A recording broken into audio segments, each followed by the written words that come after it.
Pongámonos de pie, mis hermanos, vamos a orar.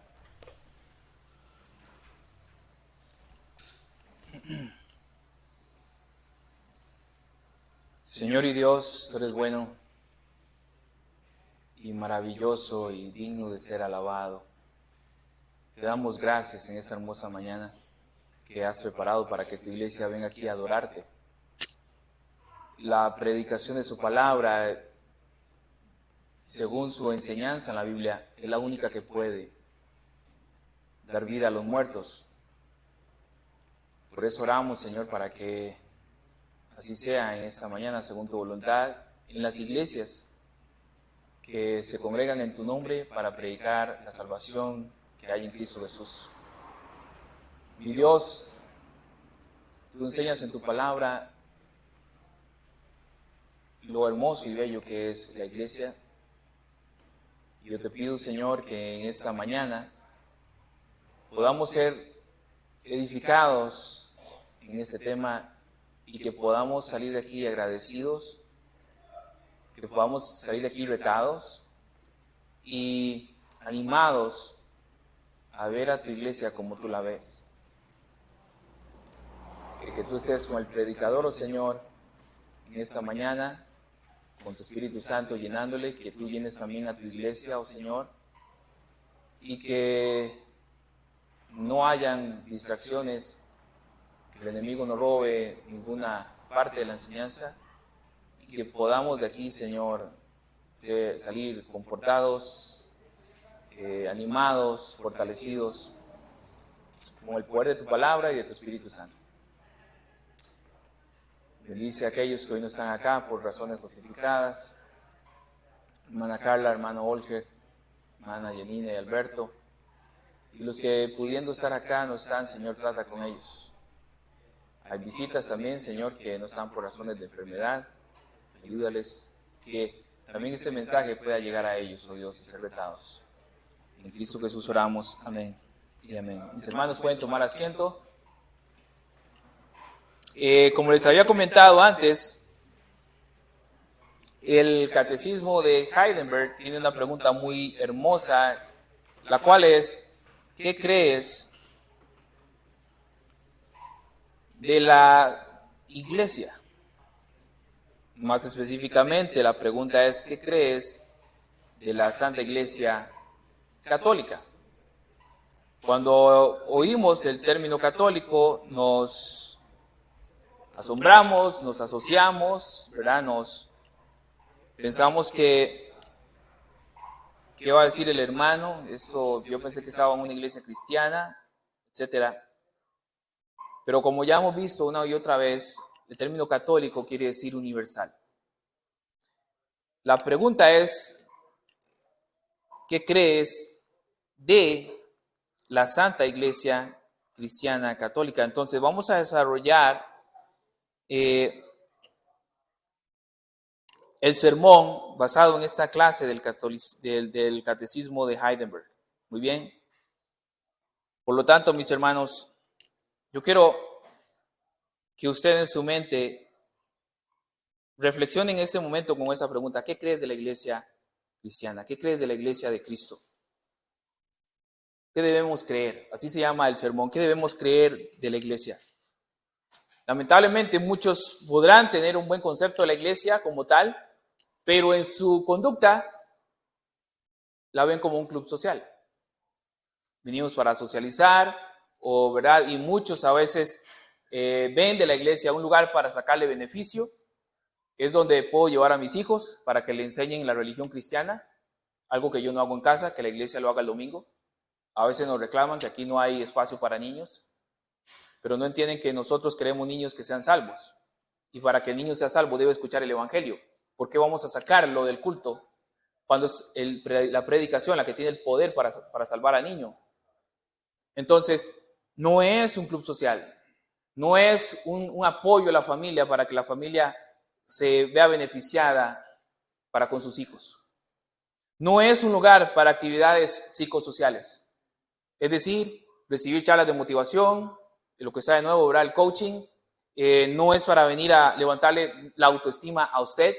Al contrario, El buen predicador exalta a Cristo, humilla al pecador y anima a la iglesia a ser más santa. Así que mi objetivo y el objetivo de los predicadores acá es que Cristo sea exaltado, que nosotros los pecadores humillados y la iglesia más santa. La iglesia no es un lugar donde vas a recibir charlas de autoestima ni desarrollo emocional. Esa no es la iglesia. La iglesia no es un lugar para hacer amigos y nada más que eso. Como les digo, hay muchas gentes que usted podrá hablar con ellos y usted les pregunta qué para usted que es la iglesia y pueden decir algo bíblico muy bonito, pero en su conducta muestran todo esto. No es una institución a la cual visitamos una vez en cuando, como cuando usted va a la caja a que le vea al médico, o cuando usted va al INSS, o cuando tiene que hacer alguna diligencia al banco. No es una institución así, no es una organización formada por personas que quieren tener fines comunes, humanitarios. Eso no es la iglesia. La pregunta es, ¿qué crees tú de la iglesia? ¿Qué dice la Biblia de la iglesia? ¿Qué debemos pensar cuando venimos en nuestra reflexión interna y decir, ¿qué es la iglesia? ¿Por qué vengo a la iglesia? ¿Por qué hoy que usted vino acá pensó que venir a la iglesia es bueno, importante? No creas en la iglesia como crees en Dios o en Cristo. Y quiero hacer esta aclaración, porque la pregunta es, ¿qué crees tú de la iglesia? No creas de la iglesia como crees en Dios o en Cristo. Para Cristo se cree para salvación. Dios es perfecto. La iglesia no como personas unidas, como comunidad, como organismo, no somos perfectos. Aquí no hay pastores perfectos, predicadores perfectos. Por lo tanto, no pienses de la iglesia así. ¿Por qué digo eso? Porque hay gente que va a la iglesia y no cuestiona al predicador, no cuestiona la enseñanza. Es válido. Yo siempre comento con las personas que cuando yo vine aquí me asombré cuando el hermano pastor estaba predicando Corintio y enseñó que la iglesia debe juzgar el sermón. El pastor responsable le enseña a la iglesia técnicas de hermenéutica, exégesis, para que puedan identificar los puntos del texto y puedan entonces el domingo con el texto estudiado juzgar el sermón y ver que el sermón es bíblico. Eso es lo que decía el texto. Entonces, pero hay gente que piensa que todo lo que diga un predicador es palabra de Dios. Y no es así. La Biblia es la palabra de Dios. No creas en la iglesia como si los pastores entonces fuéramos perfectos o que no hay que cuestionarles ni la enseñanza y aceptar todo lo que dicen ellos, porque no es así. Cree de la iglesia lo que Dios enseña en ella de su palabra y esa es la intención de hoy, que podamos pensar de la iglesia correctamente. ¿Sabe usted qué piensa la iglesia católico romana? De la iglesia en cuanto a la salvación. Ella cree que es la iglesia la que lleva a los hombres a Cristo. Ella piensa que si no es por la iglesia católica romana, nadie puede ir a Cristo. Cuando es al revés, es Cristo quien lleva a los hombres a la iglesia. Eso me lleva al primer encabezado. La iglesia es una obra trinitaria que el Hijo de Dios, en acuerdo con Dios Padre y Dios Espíritu Santo, ha estado formando desde el principio hasta el fin del mundo con todo tipo de personas, tanto gentiles como judíos. Qué encabezado más largo, se lo voy a repetir. La iglesia es una obra trinitaria que el Hijo de Dios, de acuerdo con Dios Padre y Dios Espíritu Santo, ha estado formando desde el principio hasta el fin del mundo y con todo tipo de personas, tanto gentiles como judíos. Ahora yo voy a probar esto con la escritura. Mis hermanos, la iglesia consiste de aquellos hombres que son participantes de Cristo y de la salvación que hay en Él. ¿Desde cuándo Cristo viene salvando gente? Piense en la Biblia. ¿Desde el Antiguo Testamento o desde el Nuevo Testamento? ¿Verdad? Desde el principio. Desde el protoevangelio. ¿Verdad? Desde allá del Edén, cuando pecaron Adán y Eva, ya ellos necesitaban un sacrificio. Entonces, desde el inicio, Cristo viene salvando gente. Cristo, mediante la operación del Espíritu Santo, une a los hombres con Él, los capacita con la fe verdadera y constituye de esta manera a la iglesia como su cuerpo. Los reformadores le llamaban communio fidelium o sanctorum, la comunión de los santos. La iglesia, la comunión de los santos. En Éxodo, cita que está en la pantalla, 12:6 dice: y la guardaréis hasta el día 14 y de este mes, y lo inmolará toda la congregación del pueblo de Israel entre las 2 tardes. Si venimos pensando que la iglesia entonces es un grupo de personas, es la obra trinitaria del Hijo de Dios, en acuerdo con Dios Padre y Dios Espíritu Santo, que ha estado salvando y Dios ha estado formando desde el principio del mundo con todos los tipos de personas, tanto gentiles como judíos. Y vemos entonces a Dios reuniendo a estas personas, en el caso de Israel, le llama congregación. Dios empieza a darnos un concepto de iglesia, congregación.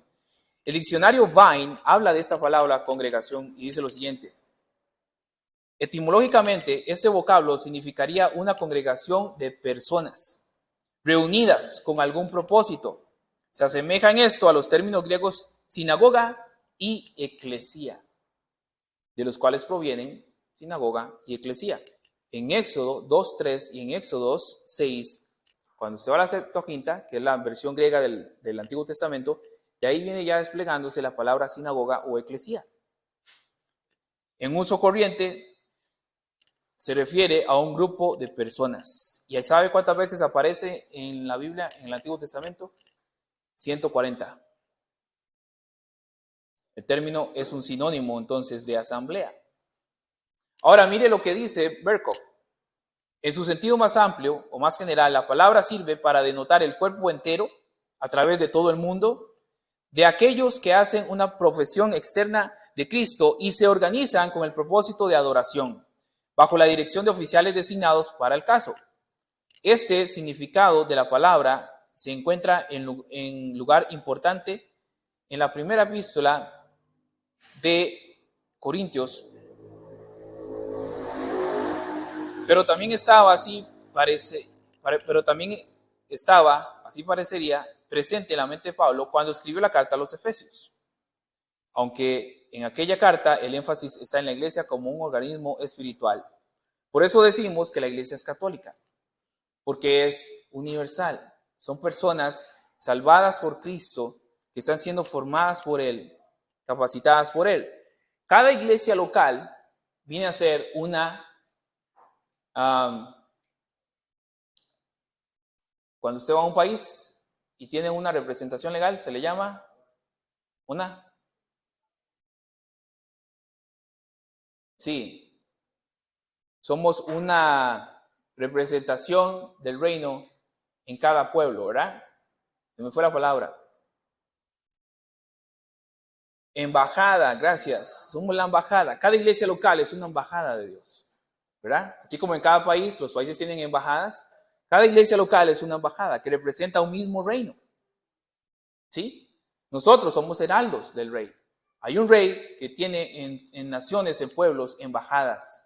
Cada iglesia local es una embajada que pertenece a un reino, el reino de Dios, que tiene gentes, miembros de ese reino, y cada miembro de ese reino es su iglesia. Por eso decimos que es católica, que es universal. Un dato interesante es que la palabra church en inglés, que significa iglesia, no viene de la palabra eclesía, viene de otra palabra griega. ¿Y sabe qué es lo que significa? Lo que pertenece al Señor. O sea, la iglesia, la propiedad del Señor. Israel, ¿qué era? ¿Cierto? Propiedad del Señor. Ese es mi pueblo. Por lo tanto, entonces, la iglesia viene Dios formándola desde el principio, a través de Cristo, salvándola. El Espíritu Santo siempre aplicando esa salvación en los de Cristo. Y en el Antiguo Testamento vemos tanto judíos como no judíos viniendo a la fe. Vemos toda una nación Nínive, vemos a Rahab la ramera, vemos a otros personajes por ahí que no eran precisamente judíos viniendo a la fe de Jesucristo. Hermanos, la iglesia consiste entonces de aquellos hombres que son participantes de Cristo y de la salvación que hay en Él. Cristo, mediante la operación del Espíritu Santo, une a los hombres con Él, los capacita con la fe verdadera y constituye de esa manera a la iglesia como su cuerpo. Mis hermanos, estamos hoy acá por la obra cristocéntrica planeada por nuestro Dios Padre, ejecutada por Dios Hijo y aplicada por el Espíritu Santo. Por eso somos iglesia. De otro modo, no estaríamos acá. Estamos hoy acá por ellos, por nuestro Dios Trino. Hoy es un día de gozo, alabanza, ya que el cuerpo de Cristo se reúne en un mismo espíritu y sentir para alabar a nuestro Dios en espíritu y en verdad. Y Dios se alegra al ver a su pueblo así. Dios está alegre acá. Y Él viene a visitarnos y nos ve rociados con su sangre de Cristo, y por eso no somos consumidos, sino más bien consolados, fortalecidos, renovados. Cuando empezamos a ver lo que Dios viene haciendo en la historia y saber que somos parte de esa historia, mis hermanos, eso nos debe motivar a amar lo que Dios está haciendo, a amar la iglesia. Yo no me explico cómo alguien puede pensar que alguien dice ser cristiano, dice creer en Cristo, pero no ama al cuerpo, no ama a la iglesia, no le interesa congregarse, no hace un esfuerzo por congregarse.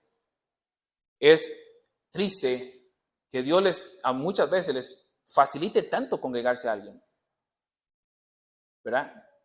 Dios en su soberanía planta buenas iglesias que a algunas personas les toca nada más cruzar la calle y venir aquí. Yo mientras pensaba en todo eso, yo decía, ¿cuánto les falta, si son cristianos, cuánto les falta conocer lo que es la iglesia? Y amar la iglesia y saber que esto no es cualquier cosa. Esto no es la caja. Hoy en día hay mucha gente peleándose y desgastándose, estudiando leyes y averiguando, indagando por la caja costarricense del Seguro Social. Los ticos no queremos perder la caja. Por ahí andan rumores de que dicen que está quebrada, otros dicen que no. Nos preocuparía si perdiéramos la caja, ¿cierto? Mucho. Yo a veces veo cristianos más preocupados por ver si la caja quiebra que ver cómo va la iglesia. ¿Y cuál institución, cuál organismo es más importante para Dios? Una institución que está ahí, gloria a Dios por ella, ayudándonos en nuestras enfermedades, o esta institución que es la única que tiene la verdad para ir y predicar el evangelio, que es el único mensaje que puede sacar almas, rescatarlas y evitar que vayan al infierno. Es esta. Pero si tienen citas médicas, no faltan, llegan 15 minutos antes. Algunos, yo no, yo llego tarde. Pero si hay una convocación a la iglesia, tengo sueño, hoy estoy muy cansado, hoy es el único día para hacer ciertas cosas en la casa. ¿Me explico, hermanos? La iglesia es la institución, el organismo más importante que Dios desde el principio del mundo hasta que Cristo venga ha estado trabajando, formando. Está activamente. Hermanos, entonces siéntase gozoso de que usted es parte de la iglesia. Siéntase dichoso de que somos aquí, de que tenemos un poquito el entendimiento de saber que hoy es un día de privilegio, porque estamos en común unión, porque venimos a servirnos con dones, venimos a decir, hermano, ¿cómo está? Qué bueno verlo otra vez, qué lindo adorar a Dios juntos. Ahora Cristo entonces está activamente trabajando en la iglesia. Ese es mi segundo cabezado. Cristo está activamente trabajando con ella. Y vamos a ver 3 obras de Cristo para con su iglesia. Y la número 1 es que Él está congregándola, guardándola y protegiéndola para sí. Cristo está trabajando activamente con la iglesia. ¿Qué está haciendo? La está congregando, la guarda y la protege para sí. Dice Efesios 4, 11 al 13. Y Él mismo constituyó a unos apóstoles, a otros profetas, evangelistas, a otros pastores y maestros, a fin de perfeccionar a los santos para la obra del ministerio, para la edificación del cuerpo de Cristo, hasta que todos lleguemos a la unidad de la fe, el conocimiento del Hijo de Dios, a un varón perfecto, a la medida de la estatura de la plenitud de Cristo. Cristo es la cabeza de la iglesia. Los pastores son la boca de la iglesia, por decirlo así. Vienen a comunicar la palabra de Dios, transmitirla. Y la iglesia es la que va a estar entonces siendo capacitada para que haga la obra del ministerio. Somos la iglesia junta la que hace la obra del ministerio a través de estas cosas. Pero ¿cómo trabaja Dios? Si la iglesia ha estado tanto tiempo siendo perseguida, maltratada, humillada, perseguida al punto de muerte, bueno, porque Cristo lo prometió, Mateo 16, 18. Dice Mateo 16, 18, y yo también te digo que tú eres Pedro, y sobre esta roca edificaré mi iglesia. Y las puertas del Hades no prevalecerán contra ella. Pedro es una piedrecita viva en el cuerpo de la iglesia. La roca es Jesús. Él es el fundamento. No es como lo transmite la iglesia católica romana, que dice que Pedro es el primer papa y el fundador de la iglesia y todo eso. No, el texto en griego dice que Pedro es una piedrecita y Jesús es la roca, el fundamento. Él es el arquitecto, el diseñador, el escultor de la iglesia. Y él promete que ni aún la misma muerte podrá detener la iglesia ni su avance. Ya Satanás, Cristo lo ató. Él está limitado. Él no puede detener el avance de la iglesia.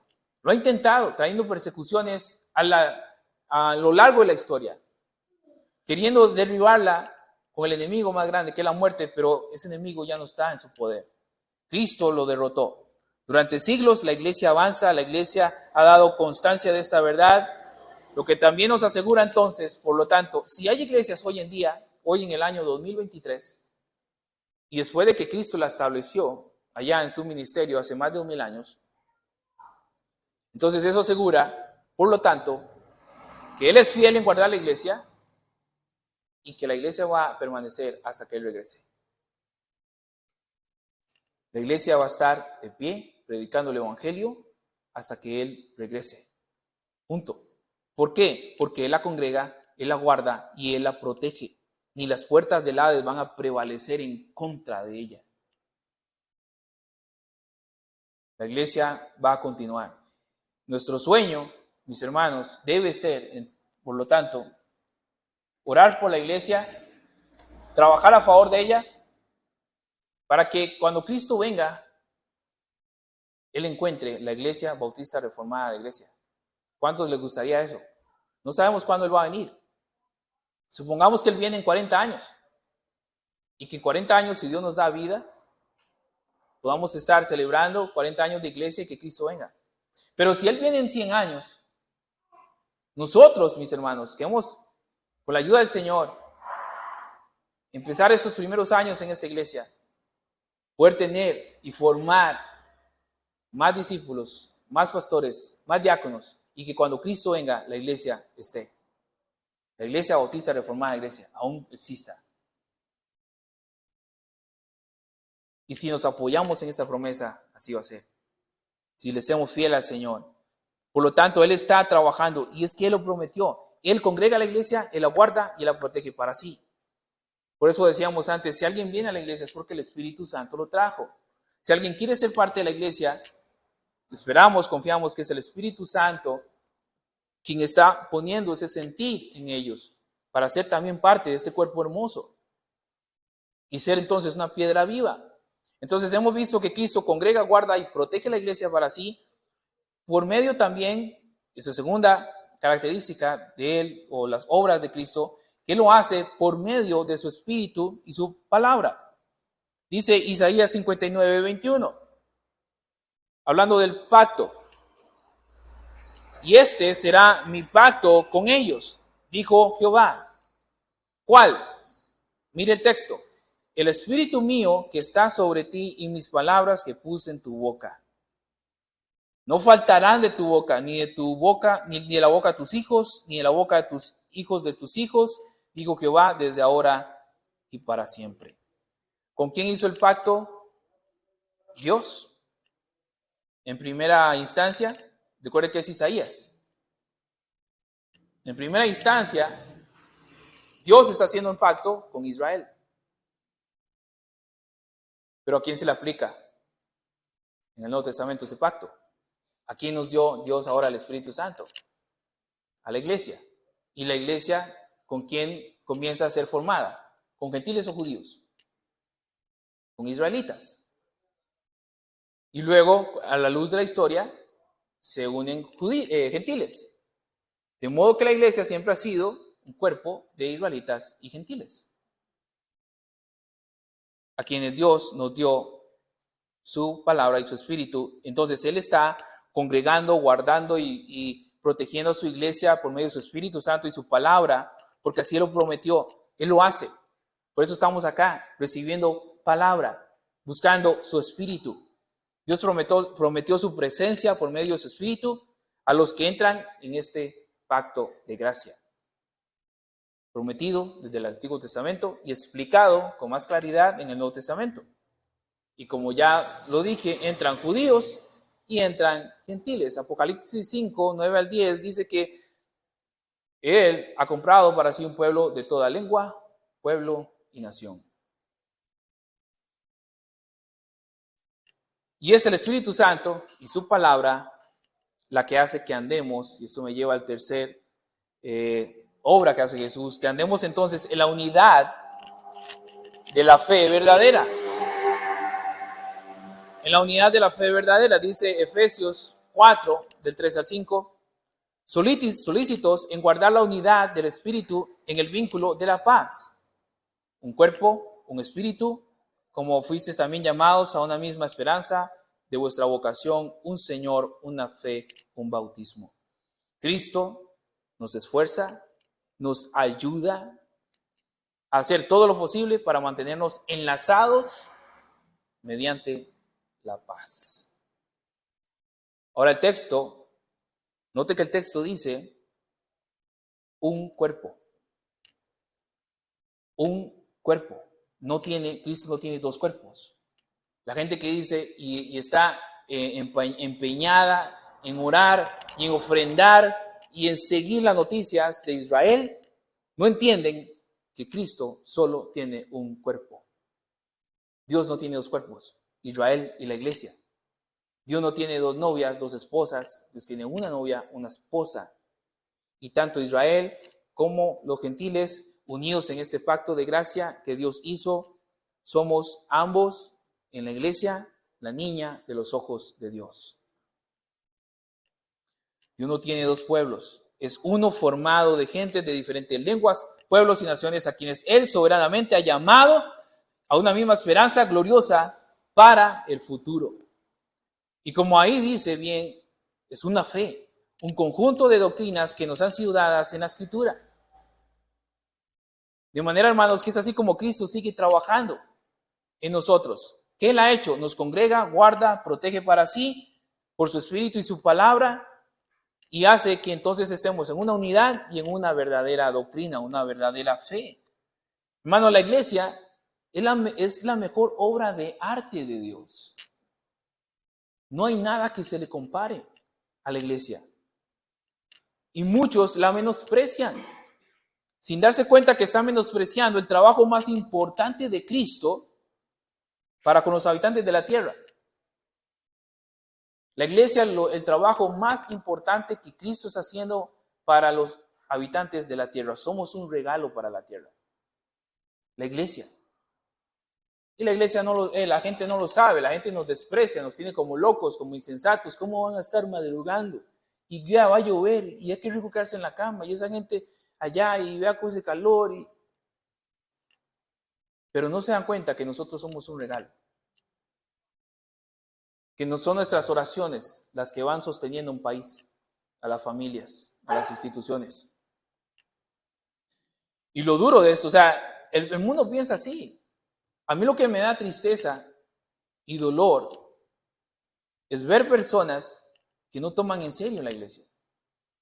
Que vienen aquí, después no vienen, vuelven,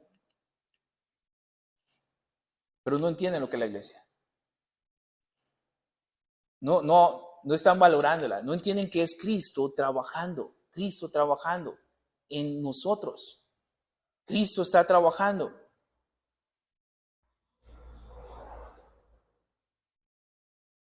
Todos sabemos que los futbolistas, el que es futbolista profesional, bueno, ellos lo hacen por trabajo, ¿verdad?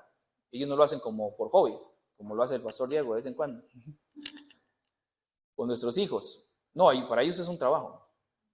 Y si viniera a Costa Rica a jugar, pongámonos en el tiempo donde el Real Madrid tenía a Ronaldo y el Barcelona a Messi, y vienen estos dos equipazos, son unos equipazos, a jugar ahí el Estadio Nacional un domingo, y teniendo el tico, la mente que ellos vienen a trabajar, ese estadio ¿cómo estuviera? Más que a reventar. Yo me imagino gente con drones en los hoteles, ¿verdad? Volando drones encima para ver el estadio, la gente que no pudo entrar. Bueno, los domingos, el día del Señor, Cristo se congrega con nosotros a trabajar. Eso es lo que estoy diciendo. Cristo está trabajando hoy. Espero que Cristo esté trabajando en su corazón en este momento.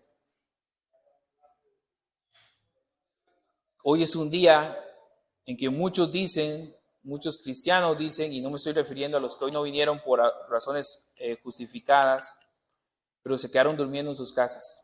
Hay miles de creyentes, ya sea por ignorancia o tal vez por que no sean creyentes, que prefieren también cultos online. Lamentablemente la tecnología vino a darles a ellos una opción que no es bíblica, que fue útil en el tiempo de la pandemia, pero que ya no. O sea, Cristo nos manda a congregarnos presencialmente y hay gente que se quedó con la virtualidad. Por lo tanto, menosprecian el cuerpo de Cristo. Somos un cuerpo, una unidad, en común unión. Y la gente que prefiere ver todo online está menospreciando el cuerpo físico. Por lo tanto, si tú has nacido de nuevo y no te has unido a un cuerpo local de creyentes, entonces debes hacerlo para unirte a esa iglesia. Ahora nosotros no pedimos gente perfecta. Nosotros no queremos en la congregación gente perfecta porque no lo hay. Nosotros somos un conjunto, un grupo de pecadores nacidos de nuevo que ya no queremos andar en nuestro pecado. Dios nos ha dado nuevos afectos, nos ha hecho una nueva persona, pero no somos perfectos. Por lo tanto, no vamos a exigir gente perfecta. ¿Qué pedimos? Que creas en Cristo para salvación. Ahora, como venimos diciendo, estamos en un contexto católico romano donde todo el mundo cree en Jesús. Usted le pregunta a alguien, o sea, usted tiene una piedra ahí en el parque, le cae a alguien y usted le dice, ¿usted cree en Jesús? La gente va a decir, yo creo en Jesús. Porque así hemos sido formados desde niños, durante años, por la religión católica romana. Entonces, ser salvo no es solamente creer en Jesús. Eso ya el tico lo tiene en su intelecto. Y tras de eso viene el evangelismo, el evangelio arminiano, y le dice a la gente, no, haz esta oración para recibir a Jesús. Debes recibir a Jesús. Donde la Biblia en ningún lado usted encuentra que debes recibir a Jesús para ser salvo. En ningún lado. Eso no se encuentra en la Biblia. Haz esta oración, eso no se encuentra en la Biblia. Lo que la Biblia sí dice es que debes creer solo en Jesús para la salvación de tu alma. Por lo tanto, vuélvete a Él. ¿Qué pedimos entonces para que alguien sea miembro de la iglesia? Bueno, que sí confieses a Jesús, lo cual todo el mundo hace. Pero humanamente hablando, queremos ver un fruto de una conversión genuina. Porque el que cree en Jesús, de verdad, nueva criatura es. Las cosas viejas pasaron, aquí todas son hechas nuevas. Dios es el que hace una nueva criatura.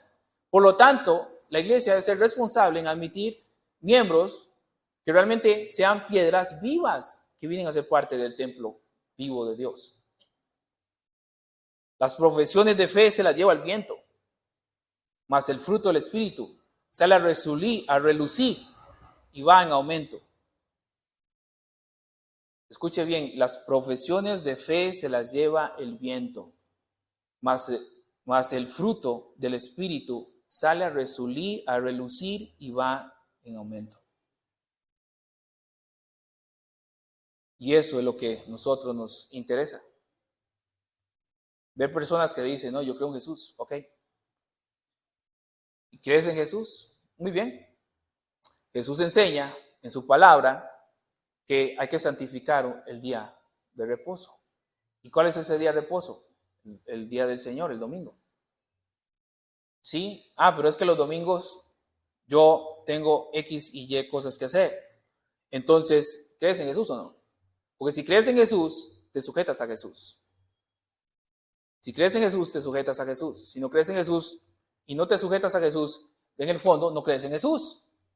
Tienes distorsionado a un Jesús en tu mente, el cual no es. Tienes un ídolo. A eso me refiero, hermanos. De hecho, para mí, cuando hacemos exámenes, entrevistas, para si alguien quiere ser salvo, y lo confrontamos con este mandamiento, es cuando la gente se queda así, ups.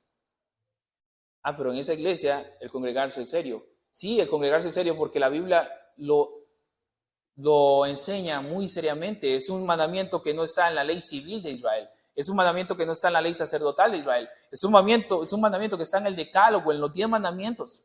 Por lo tanto, no se negocia.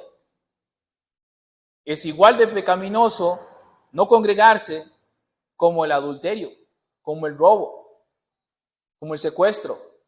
Es igual de pecaminoso. Y es uno de los pecados que más el cuerpo de Cristo comete, muchas veces por ignorancia, porque no se ha tomado y llevado la tarea de estudiar este tema a profundidad. Entonces, ¿qué es lo que venimos diciendo? Que cada persona debe unirse a un cuerpo local de creyentes. Que aquí no hay creyentes perfectos, pero que sí buscamos evidencias genuinas de que realmente lo que crees en tu mente está en tu corazón, de que realmente Cristo es tu Señor. Cuando hablamos de que Cristo es Señor, es decir, sí, tú eres mi dueño ahora. Ya no vivo para mí, yo vivo para ti. Tú eres mi capataz, mi rey. Ya me harté de vivir mi vida a mi manera y lo que me trae es amargura, ira, contiendas, pérdidas. Soy infeliz. Ahora voy a vivir para usted, Jesús, porque usted me ofrece vida eterna. Y con ello, gozo, paz, paciencia, benignidad, bondad, fe, mansedumbre. Todas esas cosas que Mastercard no te puede dar. ¿Qué implica entonces todo esto para nosotros como cuerpo de Cristo? Eso me lleva al último encabezado, 3 implicaciones para vivir agradecido con la cabeza que es Cristo y su cuerpo que es su iglesia. Implicación número 1, somos importantes, somos una comunidad elegida para vida eterna. Y eso yo quiero que traiga gozo a su vida. Romanos 8, 29 dice, porque a los que antes conoció, también los predestinó para que fuesen hechos conforme a la imagen de su Hijo, para que Él sea el primogénito entre muchos hermanos. Dios, antes de la fundación del mundo, pensó en la iglesia. El plan fue ejecutado por Jesucristo, aplicado a pecadores como usted y como yo, por medio del Espíritu Santo. Esa es la predestinación. Dios nos predestinó para esta bendición. Y hay un propósito, ser hechos entonces conforme a la imagen de Jesús. Y Él es el primogénito entre muchos hermanos. Fuimos pensados, hermanos, fuimos amados de manera redentora por Dios Padre, antes de la fundación del mundo. Y ese propósito es ser como Jesús. Hoy, la idea de hoy es que podamos salir aquí un poquito más como Jesús.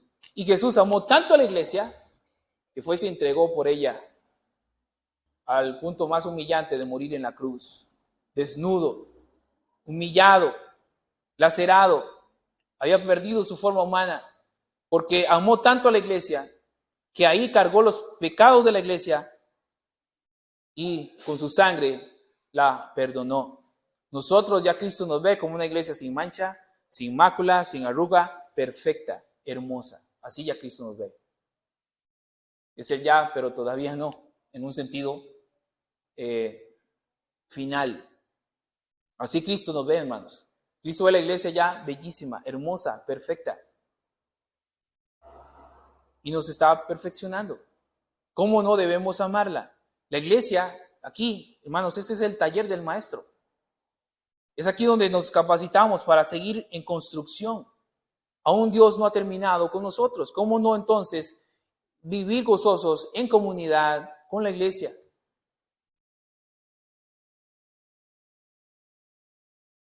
Ahora, la segunda implicación de que entonces yo debo estar agradecido con Cristo por su cabeza que es Él y su iglesia, es que yo soy una piedra viva, yo soy un miembro vivo. Primera de Juan 3:14 dice, nosotros sabemos que hemos pasado de muerte a vida, en que amamos a los hermanos.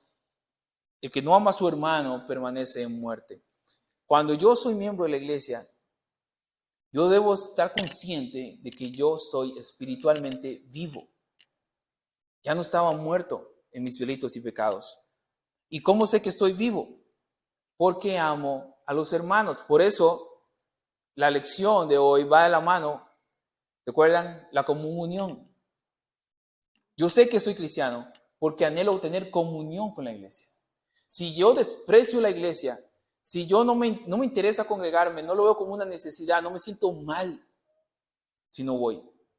Entonces es válido examinarse, ¿realmente creo en Jesús? El Jesús que yo creo no es el de la Biblia entonces, porque Él murió por la iglesia y la iglesia es su cuerpo. ¿Usted se imagina que sus miembros tuvieran ciertas capacidades de tomar decisiones y su ojo derecho, izquierdo, le diga a su mente, hoy no breteo, breteé con el otro, no lo quiero, yo no sirvo, y el otro está malo? ¿Usted se imagina que la mitad de la cara le diga, ya usted, yo no trabajo, trabaja usted la otra? Y tuvieran esa independencia. El cuerpo no funciona así, el cuerpo es un organismo que está unido, entrelazado por la cabeza le dice al cuerpo qué hacer, el cuerpo no le dice a la cabeza qué hacer, es la cabeza, y la cabeza se sujeta a las órdenes del cuerpo. Cuando usted estudia guitarra, por ejemplo, usted no sabe nada, pero usted, si quiere aprender, usted empieza con movimientos muy despacios y repetitivos. Pero es mi mente diciéndole a los dedos, usted se mueve aquí, y yo le digo que se mueva ahí, y de ahí no se mueva. Y usted se mueve aquí, y usted aquí, y usted aquí. Y es mi mente diciéndole a los dedos qué hacer.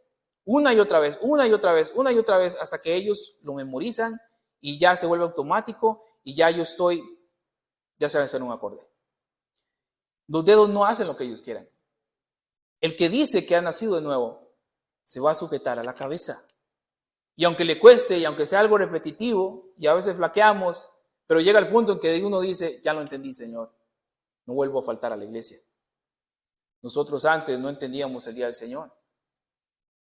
Y mi esposa y yo amamos, siempre hemos amado la iglesia, hemos sido muy fieles, siempre involucrados, pero una vez al año, como decían que no hacía daño, nos íbamos de vacaciones y faltábamos el culto. Cuando yo veo el decálogo y veo este mandamiento, digo, Señor, pequé, aunque sea una vez al año, yo no debo planear mis vacaciones para irme un domingo y faltar a la iglesia. Cuando mi esposa y yo tuvimos un periodo de crisis financiera, recién casados, los dos perdimos el trabajo. Yo estaba buscando trabajo y la suegra cayó en el hospital, estaba muy enferma con la hemoglobina, ¿verdad? Por el piso casi se muere. Teníamos que ir al México todos los días a visitar y a ver, y todo eso eran gastos, y los dos sin trabajo. Y yo buscando trabajo. Y me salió un trabajo con HP. Es una buena empresa, muchas garantías, etc. Pero me dicen, trabaja el domingo. Y yo les dije, no. ¿Por qué no? Porque yo voy a la iglesia, estoy activo en la iglesia. Y sin saber este mandamiento, yo no iba a negociar el domingo. Por la gracia de Dios, porque Él está trabajando con nosotros.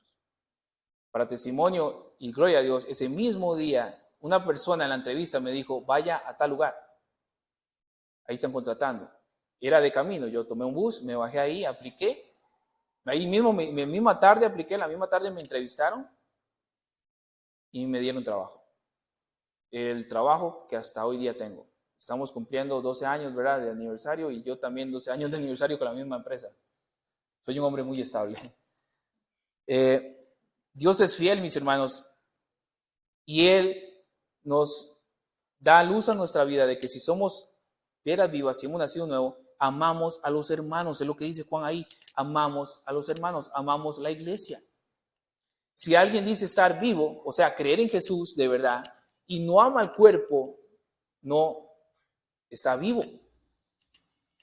Jesús no le dijo a aquel que quería seguirlo, Deja que los muertos entierren a los muertos. O sea, deje que gente muerta espiritualmente vaya y entierre a sus muertos. Si usted está vivo, ven y sígueme. Y la bendición de estar vivo, hermano, y eso me lleva a la tercera implicación, es que permaneceremos para siempre. Es decir, vivos por siempre, vivos, salvos por siempre, salvos. No vamos a morir nunca. La iglesia no morirá nunca, seguiremos guardados. Vea lo que dice 1 Pedro 1:5, que sois guardados por el poder de Dios mediante la fe, para alcanzar la salvación que está preparada para ser manifestada en el tiempo postrero. Según el texto, según Dios, en este texto, Él dice que yo soy guardado no por mi poder, no por el poder de la iglesia, no por el poder de mi fe, de mi intelecto, de mi raciocinio. Yo soy guardado por el poder de Él mismo, por el poder de Dios. Y si Dios guarda a la iglesia, ella va a permanecer hasta el fin y va a alcanzar la salvación prometida que está preparada para ser manifestada en el tiempo postrero. Se nos va a manifestar la salvación que hoy creemos y confiamos. Mis hermanos, cree entonces en la iglesia, en lo que Dios enseña de ella. Y para ser aún más específico, quiero darles, ya para terminar, 4 analogías que Dios nos dice y Dios nos habla de la iglesia. Número 1, Efesios 1:23, que lo leímos y lo hemos dicho muchísimo ya. La iglesia es el cuerpo de Cristo. Y dice Efesios 1:23, la cual es su cuerpo, la plenitud de aquel que todo lo llena en todo. Permíteme que insista una vez más, si tú crees en Jesús y dices creer en Jesús y menosprecias el cuerpo, realmente no crees en Jesús de verdad. Debes creer en Jesús de verdad. Y una manifestación de que crees de verdad en Jesús va a ser que amas a su cuerpo. Número 2, el templo del Espíritu Santo. Así Dios ve la iglesia, o le hace una analogía como un templo. En 1 Corintios 3:16 dice, ¿no sabéis que sois templo y que el Espíritu Santo de Dios mora en vosotros? La iglesia es un templo donde Dios viene a visitarnos. Hoy, mis hermanos, estamos formando un templo, piedras vivas, donde Cristo vino a visitarnos. Somos piedras vivas construidas para hacer una casa espiritual. 1 Pedro 5. La relación muestra claramente que está pensando Pablo en este texto en un templo. Y recuerden, en el templo del Antiguo Testamento, ¿verdad? Ahí venía Dios con su presencia, la Shekinah, para morar con su pueblo. Pablo entonces usa esa analogía y dice, ustedes la iglesia, aunque no tienen un templo como el Antiguo Testamento, ustedes como personas, piedras vivas, santas, forman parte del lugar donde Cristo viene a congregarse. Dios se congrega con nosotros cada domingo y Él mora entre nosotros, milagrosamente, inexplicablemente. Por lo tanto, dice, por ejemplo, el hermano Berkhoff, esta figura acentúa el hecho de que la iglesia santa e inviolable, ser la morada del Espíritu Santo, le imparte un carácter muy elevado. Una tercera analogía que la Biblia nos enseña de la iglesia es que es la Jerusalén de arriba, la nueva Jerusalén o la celestial Jerusalén. Hebreos 12:22 dice, sino que os habéis acercado al monte de Sión, a la ciudad del Dios vivo, Jerusalén, la celestial, a la compañía de muchos millares de ángeles. Note que dice la Jerusalén, la celestial. Jerusalén, en el Antiguo Testamento, se representa como el lugar de donde Dios mora entre los querubines y donde establece simbólicamente un contacto con su pueblo. Por eso ellos anhelaban Jerusalén. Y hay muchos salmos donde David expresa su necesidad y su deseo por Jerusalén. Ahora, en el Nuevo Testamento, como la contraparte espiritual de la Jerusalén en el Antiguo Testamento, aplica a la iglesia el mismo nombre. Entonces, según esto, la iglesia es el lugar donde Dios mora, en el cual el pueblo de Dios se comunica con Él. Este lugar de su morada, aunque todavía está sobre la tierra, pertenece a la esfera celestial. Por eso nosotros creemos que Israel y los gentiles, Antiguo y Nuevo Testamento, somos un pueblo, somos la misma Jerusalén celestial, la espiritual. Por eso en Apocalipsis 21:2, donde habla de la ciudad celestial que va a venir del cielo, no es una ciudad física, literalmente hablando, donde la vamos a ver, una ciudad gloriosa. Habla de todo el pueblo de redimidos, desde el principio hasta el fin del mundo, comprados con la sangre de Cristo, redimidos con su sangre, en quienes Cristo ha estado congregando y los congregará al final en esa iglesia universal católica, y vamos a descender del cielo bellísimos. Que Dios nos ve como esa hermosa Jerusalén. Y por último, Dios ve la iglesia como columna y apoyo de la verdad. Dice 1 Timoteo 3:15, para que si tardo sepas cómo conducirte en la casa de Dios, que es la iglesia del Dios viviente, columna y baluarte de la verdad. Somos casa de Dios.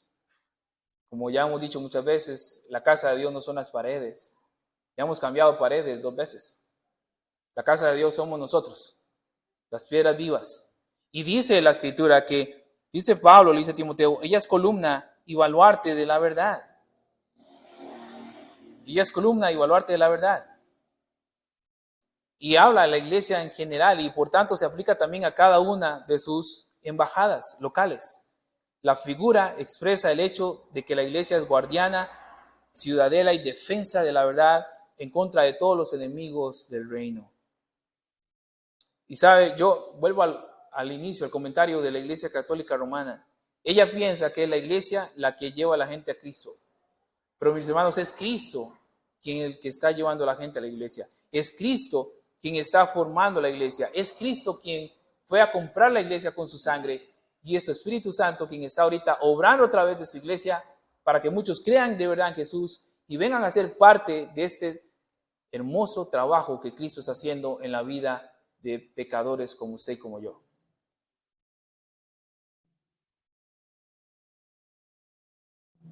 Quiero hacer entonces, para terminar, 3 llamados a la conciencia. El primero al pecador que no ha venido a Cristo, ven a Cristo. Eso es totalmente el mensaje de cada mañana. Solo en Cristo hay salvación y solo por medio de Cristo tú puedes ser parte de la iglesia. Tú puedes bautizarte, tú puedes ser miembro de una iglesia, pero si de corazón no has venido a Jesús, tú no eres parte de la iglesia. No eres una piedra viva. La única forma de ser parte de la iglesia es por medio de la fe solo en Cristo, para la salvación de tu alma. La membresía no salva a nadie, el bautismo no salva a nadie, hacer una oración para recibir a Cristo mucho menos. Debes clamar a Dios con urgencia para que Cristo te acepte a ti y tenga misericordia y te salve. Como aquel pecador que dijo, sé propicio a mí que soy pecador. Ahora, si usted ha nacido de nuevo, yo tengo un llamado para usted, a su conciencia. Únete a la iglesia local.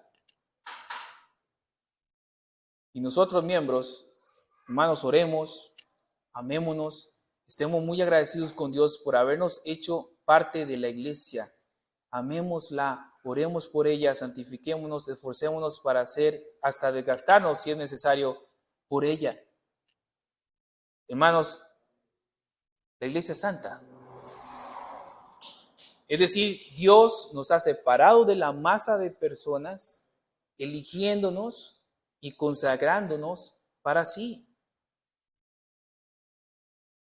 Por lo tanto, hermanos, yo hoy meditaba en la mañana eso, la iglesia es un milagro. Yo decía en oración, Señor, hoy el hecho que vayamos ahí y ver a mis hermanos es un milagro. Es Dios, hermanos, que está formándonos, nos está ayudando. Veamos la iglesia como un regalo hermoso de Dios, somos su cuerpo. Cristo nos ama con un amor inexplicable. ¿Qué se debe creer entonces de la iglesia cristiana? Que el Hijo de Dios, desde el principio hasta el fin del mundo, de todo género humano, congrega, guarda y protege para sí, por su Espíritu y su palabra, en la unidad de la verdadera fe, una comunión elegida, elegida para la vida eterna, de la cual yo soy un miembro vivo y permaneceré para siempre. Catecismo de Heidelberg, la respuesta que hemos elaborado en todo el sermón. Espero que Dios le haya hablado, hermanos. A mí sí me habló. Yo le pido al Señor que me ayude cada vez más a amarles y a estar agradecido por la iglesia. Oremos. Señor, tú eres bueno, maravilloso, santo y precioso. Gracias porque, oh mi Dios, es un milagro realmente ser parte de tu iglesia, ser parte del cuerpo de Cristo. Es maravilloso saber que Cristo dio su vida en la cruz por eso, para comprar un cuerpo de personas, un grupo de personas para sí, rescatarlas, comprarlas en ese mercado de esclavos para hacer de ti un pueblo que canta alabanzas, que confiesa tu nombre. Oh mi Dios, gracias porque es un privilegio inmenso ser parte, ser miembro de la iglesia. No tengo palabras, Señor, y nada más te quiero decir gracias. Ayúdanos a estar agradecidos, ayúdanos a hacer una iglesia sana, en donde la cantidad no importa. Eso te encargas tú. Lo que nosotros queremos es piedras vivas dentro de la iglesia. Que podamos de verdad anhelar esta santa comunión con Cristo y con los hermanos.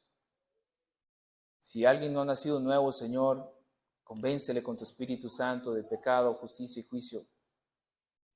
En el día de hoy hay muchas personas confundidas que creen que lo son, pero de la forma en que menosprecian la iglesia y de la forma que menosprecian cada culto, con todo lo que esto implica, que Dios nos viene a visitar y lo saben, y aún así viven sus vidas a sus maneras, humanamente hablando, pensamos que siguen esclavos a sus pecados, aún no han sido libres. Por lo tanto, Señor, ten misericordia, sigue trayendo verdadera libertad, verdadera conversión, verdadero convencimiento a las vidas de aquellos que creen que son, pero tal vez no lo sean. Y oramos, Señor, danos esas convicciones a nuestra vida. Concédenos en un futuro, Señor, de una u otra forma, incluso tener 2 cultos, pasar más tiempo en comunión contigo y con la iglesia. Sabemos que debemos ser empáticos y hay situaciones ahorita logísticas, pero ¿por qué no, Señor? Aumenta el amor hacia la iglesia, aumenta el amor y el deseo y el agradecimiento por lo bello y hermoso que es venir acá y disfrutar de su presencia y estar en comunión con hermanos que profesan la misma fe. Gracias, oh Padre, por su palabra, que podamos salir de acá, Señor, transformados, edificados, consolados, animados, y te damos gracias por su amor y misericordias. En Cristo Jesús oramos. Amén y amén. El Señor les bendiga, mis hermanos.